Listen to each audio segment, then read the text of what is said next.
महायुतीच्या जागा वाटपाचा तिढा दिल्ली दरबारी जागा वाटपावरील तोडग्याकरता मुख्यमंत्री एकनाथ शिंदेंसह फडणवीस अजित पवार आज दिल्लीत जाण्याची शक्यता। महाविकास आघाडीचं जागा वाटप आज जाहीर होण्याची शक्यता, तर आज मवियाची संयुक्त पत्रकार परिषद होणार असल्याची माहिती।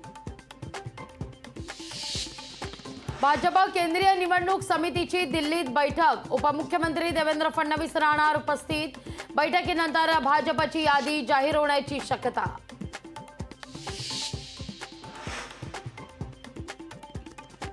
आढळराव पाटलांचा आज राष्ट्रवादीत पक्षप्रवेश होण्याची चिन्ह। साधारणतः 10:30 ते 11च्या दरम्यान अजित पवार यांच्या उपस्थितीत आढळरावांचा पक्षप्रवेश होणार।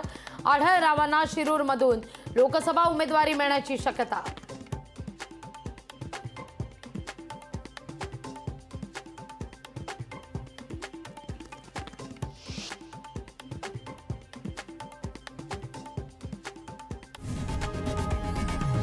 लोकशाही मराठी ऐका, पहा, जागरूक रहा।